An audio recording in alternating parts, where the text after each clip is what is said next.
وسلم على رسول الله وعلى آله وصحبه ومن تبع هداه.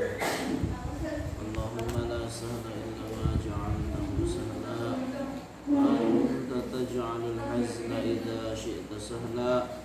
اللهم علمنا ما ينفعنا وانفعنا بما علمتنا وزدنا علما ونعوذ بك من حال أهل النار. اللهم ارزقنا الإخلاص في النية والقول والعمل لله تعالى. Faslun. Jadi sekarang kita menjelaskan tentang maksiat mata. Wa min ma'asil aini, dan diantara maksiat mata, maka jagalah pandanganmu. Antara maksiat mata an-nadharu ilan nisa'il ajnabiyyat, melihat kepada perempuan ajnabiyat. Jadi melihatnya laki-laki terhadap perempuan ajnabiyah bisyahwatin, dengan adanya syahwat, artinya mengundangkan syahwat. Artinya syahwat itu gimana sih? Merasa enak, adanya rasa enak. Ilal wajhi, kepada muka, wal kaffaini, dan kepada kedua telapak tangan. Jadi haram bagi laki-laki memandang perempuan ajnabiyah terhadap bagian muka dan kedua telapak tangan dengan menggunakan syahwat. Adapun kepada selain keduanya, artinya kepada selain muka dan telapak tangan, maka haram.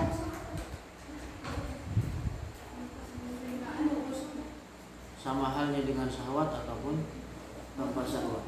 Apa?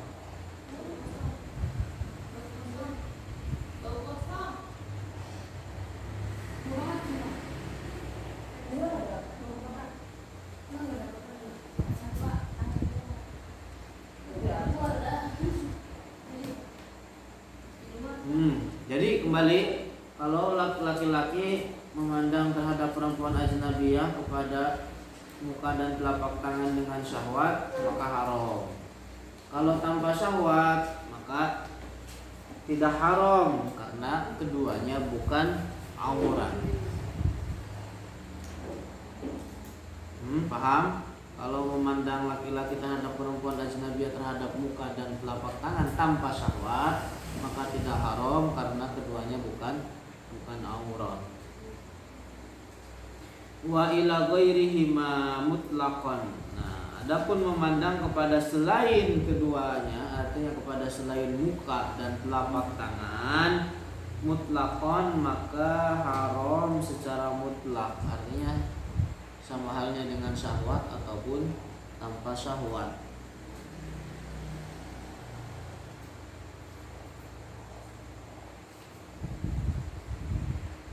Ada cerita di zaman sahabat itu, ada seorang laki-laki. Laki-laki tersebut suatu ketika melihat seorang perempuan yang dia sukai. Sehingga akhirnya apa? Dia telusuri.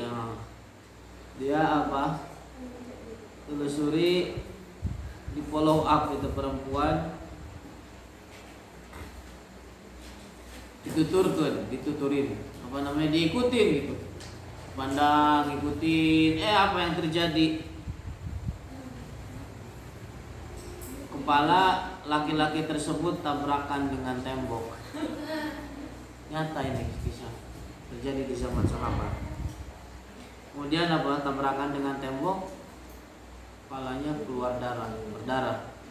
Kemudian kejadian ini diceritakan kepada Rasulullah. Kemudian Rasulullah mengatakan, anta abdun aradallahu bika khairan. Jadi kamu seorang hamba yang dikehendaki oleh Allah akan kebaikan. Artinya apa? Dari hadis ini bahwa dapat kita pahami tabrakan yang terjadi dia dengan tembok sehingga berdarah.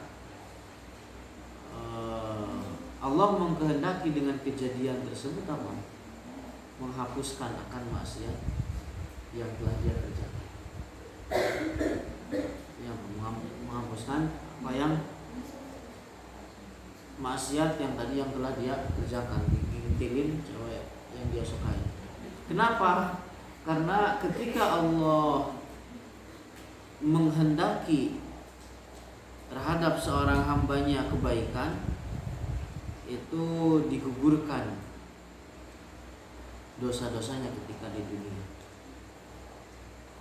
Artinya apa tadi? Tabrakan hingga akhirnya berdarah itu apa? Sebagai kafarah, sebagai penggugur dosa dia yang tadi kerjain karena apa?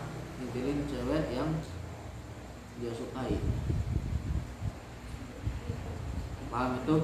Adapun ketika Allah tidak mengkehendaki keburukan terhadap seorang hamba, maka balasannya itu ditunda-tunda sehingga digebrokkan,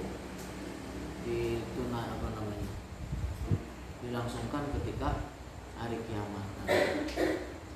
Makanya dari sini itu menjadikan sebagai kita artinya motivasi untuk bersabar, penguat untuk bersabar.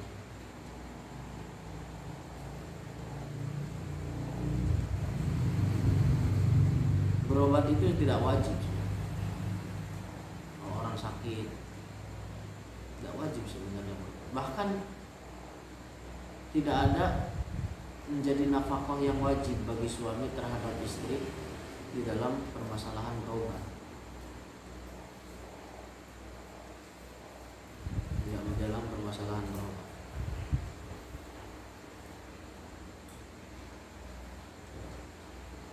Ada seseorang sakit dia, kemudian apa yang dia lakukan dengan penyakit tersebut? Dia mengobatinya dengan terus membaca Al-Fatihah.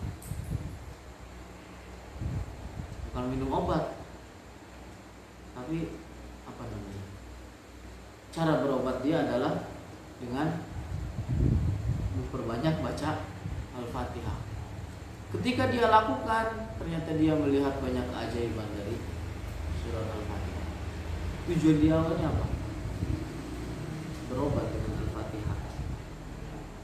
Tapi apa yang terjadi? Dia melihat banyak keajaiban yang terjadi dari surat Al-Fatihah tersebut.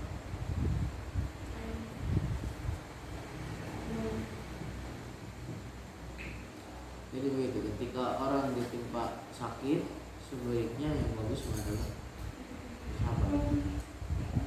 sabar. Bisa jadi itu sebagai penggugur atas dosa-dosa yang telah dilakukan. Ada lagi cerita ketika seorang alim tadinya bisa melihat terjadi suatu musibah hingga akhirnya tidak bisa lagi melihat. Bisa melihat. Beliau mengatakan alhamdulillah.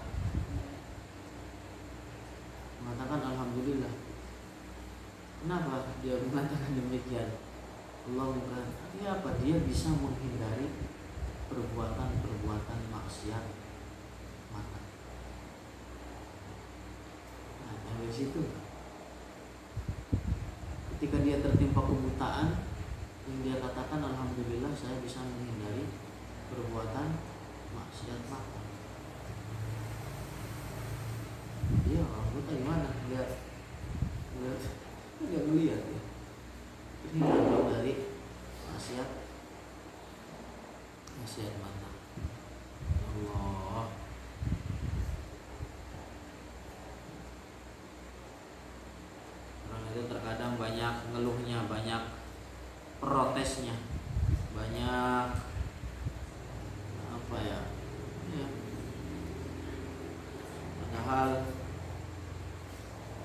begitu banyak kenikmatan yang dia dapat. Karena kenikmatan itu tidak kita ketahui keagungannya kecuali setelah kehilangannya. Ya, betapa banyak begitu kadang kenikmatan itu kita rasakan sesuatu yang biasa, tapi kapan tersadar bahwa nikmat tersebut itu betapa agungnya, betapa besarnya ketika kehilangan nikmat. Mungkin orang ketika memiliki biasa aja, tapi ketika hilang baru merasakan. Mungkin sekarang belajar di sini aduh biasa, mungkin keluar baru ntar menyesal kenapa dulu masuk.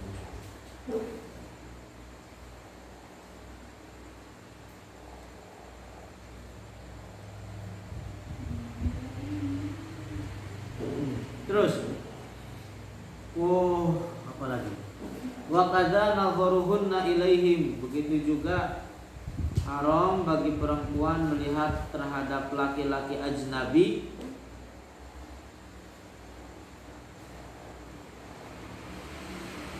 in kana ila ma baina surrati wa rukbati. Artinya haram secara mutlak, artinya dengan syahwat ataupun tanpa syahwat, melihatnya seorang perempuan terhadap laki-laki apa yang ada di antara pusar dengan lutut.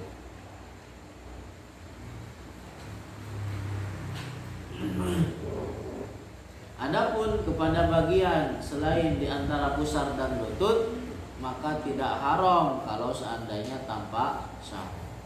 Gitu. Kalau terjatuh gimana? Harus segera dipalingkan. Misalkan buka pintu, tiba-tiba ada cewek lewat pakai pakaian you can see, pakaian you can see, itu yang celananya kecil, celana anaknya dipakai. Kadang begitu di zaman sekarang, dikira pakai pakaian yang celana di atas paha modern, mereka menganggapnya begitu. Kalau seandainya demikian, ayam lebih modern daripada mereka. Enggak.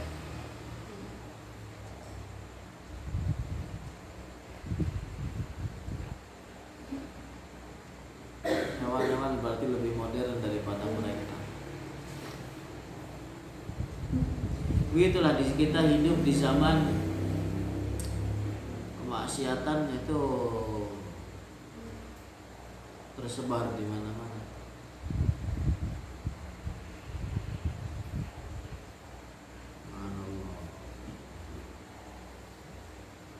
Jalan keluar di jalan banyak orang-orang yang keluar ke aurat.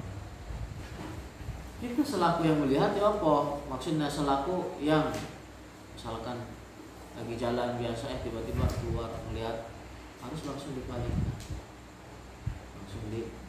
bukan dipelong dulu. Sebagian orang ada yang salah menafsirkan di dalam hadis tersebut. Emang itu terdapat di dalam hadis. Sebagian orang mengatakan kalau belum ngedip nggak jadi masalah. Anda pernah dengar kayak gitu? Itu salah kaprah. Artinya apa? Ketika orang terjatuh dalam pandangan yang diharamkan, itulah harus langsung dipalingkan. Itu maknanya, bukan artinya boleh dilihat dulu, jangan kedip. Kacau kalau begitu. Kalau ditulak matanya pakai korek gimana? Nggak ngedip lah dia. Ya.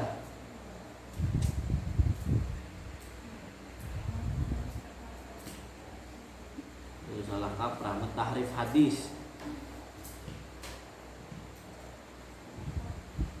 Terus sebenarnya permasalahan nazar itu sangat luas dalam fikih.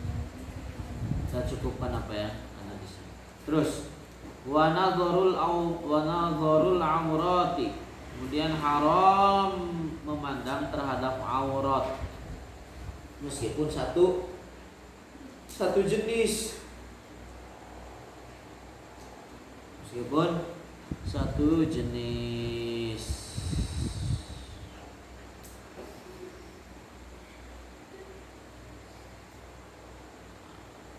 Laki-laki apa? Laki-laki dengan laki-laki. Laki-laki di hadapan laki-laki antara pusar dan lutut. Perempuan di hadapan perempuan apa? Antara pusar dan lutut.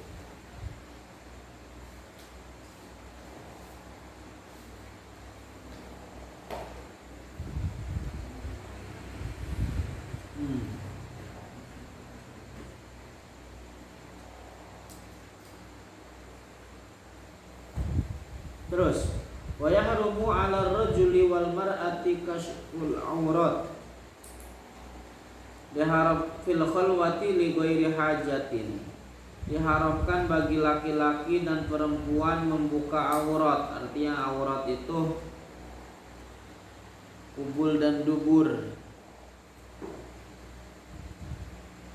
Bagi laki-laki dan apa yang ada di antara pusar dan lutut bagi perempuan.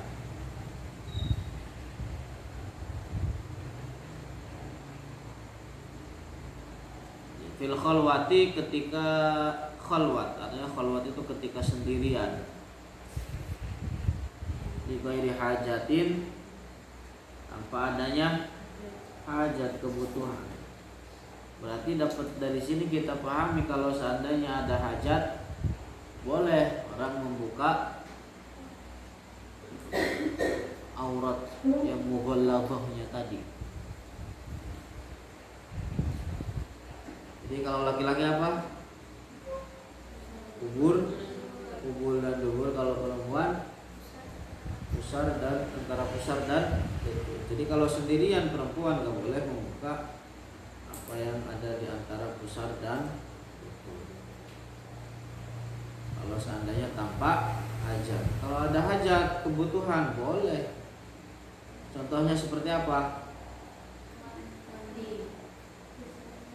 Contohnya seperti mandi. Contohnya lagi seperti ngadem.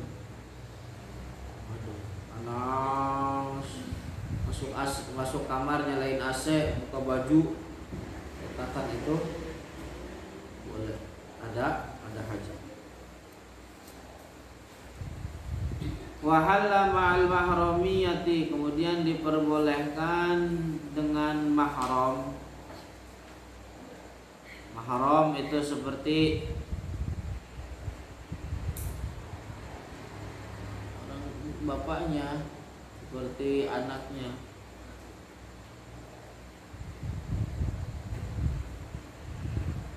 Awil jinsiyati, atau yang satu jenis, seperti laki-laki dengan laki-laki,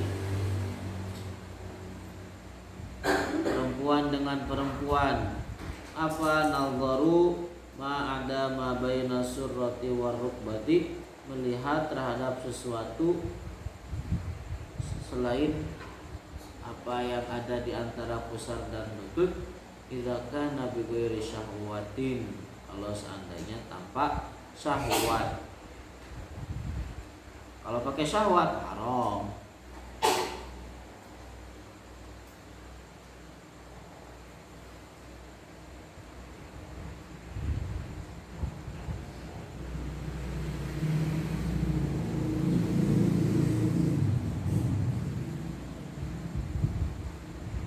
Jadi ukuran aurat seorang perempuan di depan mahramnya, misalkan di depan adiknya yang cowok, perempuan, dia perempuan, di depan mahramnya adiknya cowok atau kakaknya cowok atau bapaknya atau anaknya. Apa sesuatu yang ada di antara pusar dan lutut itu. Begitu juga apa? Kalau seandainya satu jenis, perempuan di hadapan perempuan, laki-laki di hadapan laki-laki, sama antara pusar dan lutut. Tidak boleh bagi seorang muslimah, perempuan muslimah, membuka dari atau membuka seluruh jasadnya ya, yang tadi kecuali antara pusat dan lutut, di hadapan orang-orang di hadapan perempuan kafiroh, di hadapan perempuan kafiroh, kecuali apa yang dia buka ketika sedang melakukan pekerjaan rumah. Orang misalkan pekerjaan rumah kan nggak buka baju kan kalau ngerjain di rumah, kalau bersih-bersih ya mungkin ada sebagian yang nggak itu beda. Jadi kalau orang normalnya mah perempuan kalau bersih-bersih rumah pakai baju.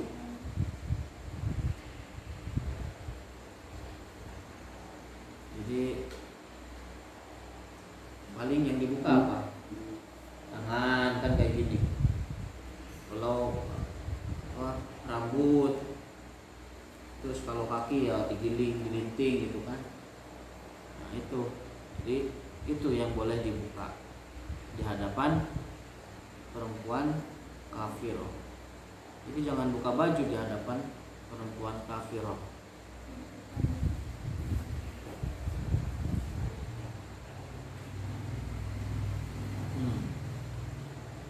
Kenapa? Takut dikhawatirkan disebarkan terhadap laki-laki dari golongan mereka.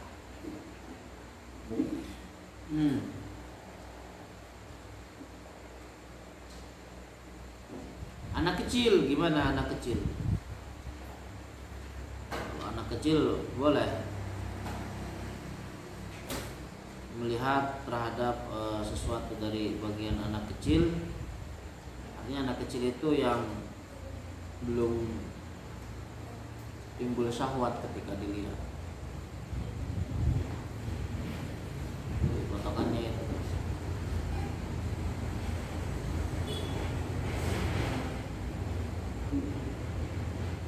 Terus wa yahrumun nadharu bistihqari ilal muslim. Kemudian diharamkan melihat dengan pandangan menghinakan terhadap seorang muslim.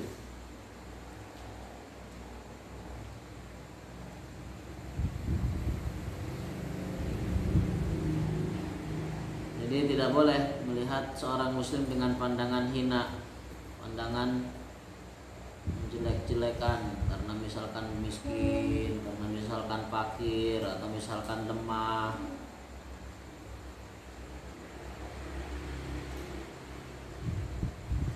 Wa nadharu fi baitil ghairi bi ghairi iznihi, dan melihat di rumah orang lain tanpa seizin yang punya rumah.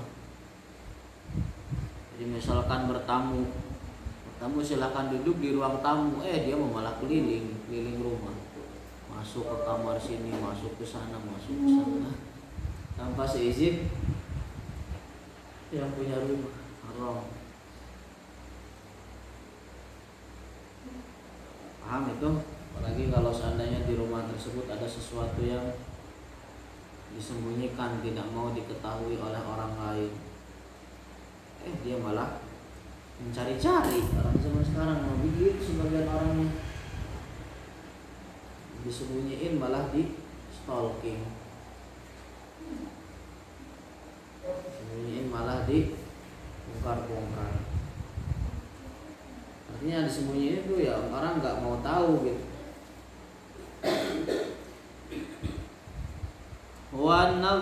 Au syai'in akhfahu kadzalika, atau melihat terhadap sesuatu yang disembunyikan oleh orang lain. Jadi kalau seandainya saya menyembunyikan sesuatu, nggak mau orang lain tahu, malah dicari-cari. Seperti misalkan ngintip, ada bolongin rumah, dobrak rumah, bolongin rumah, atau ngintip gitu.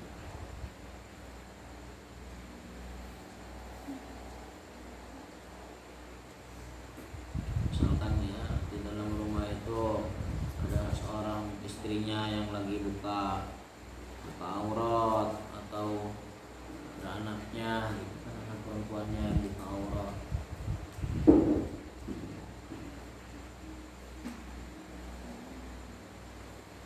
Wallahu a'lamu bishawab. Gitu. Jangan orang itu jangan jadi apa? Mata-mata yang terhadap sesuatu yang diharamkan, mencari-cari aib orang lain, mencari-cari artinya iya, jangan mencari aib orang lain. Ada nanti di dalam maksiat di dalam maksiat lisan hal-hal yang dikecualikan, gibah yang diperbolehkan itu ada. Yang menyebut kejelekan orang lain sebenarnya bukan gibah, itu menyebut kejelekan orang lain agar dihindari.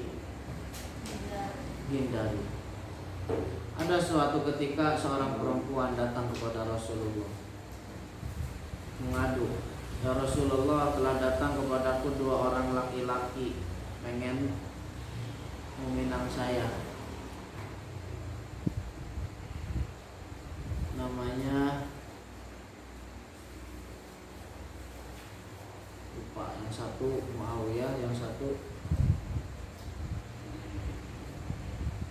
lupa.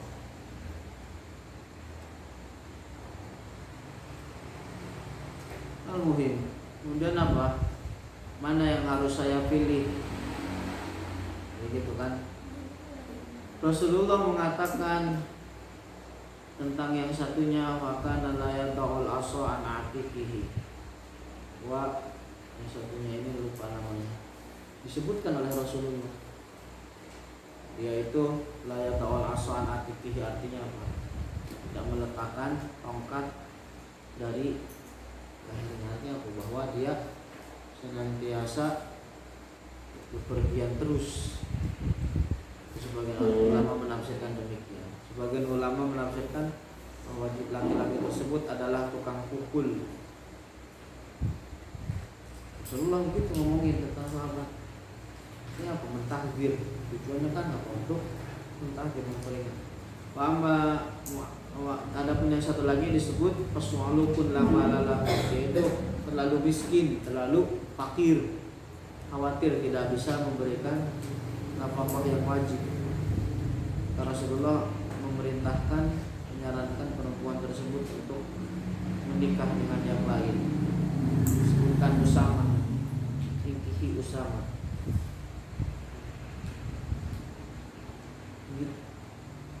Allah Ta'ala mengharamkan untuk menjadi mata-mata terhadap sesuatu yang aurat orang lain. Di Muslim yang sempurna adalah dia yang tidak menyakiti saudara semuslimnya, baik dengan lisannya ataupun dengan anggota badannya.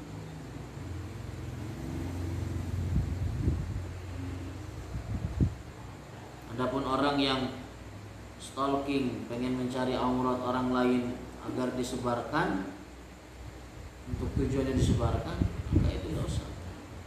Ada yang begitu, cari aurat tujuannya untuk disebarkan, tak dosa.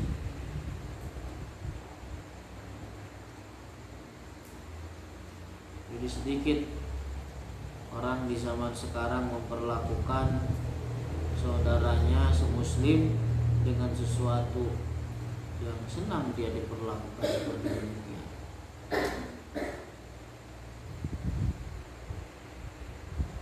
Jangan.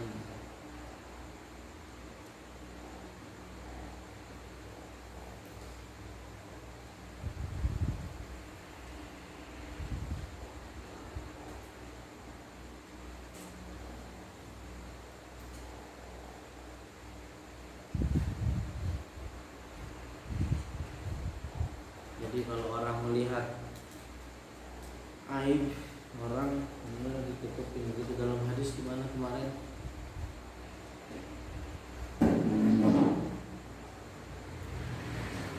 Lupa ya hadisnya, Allah.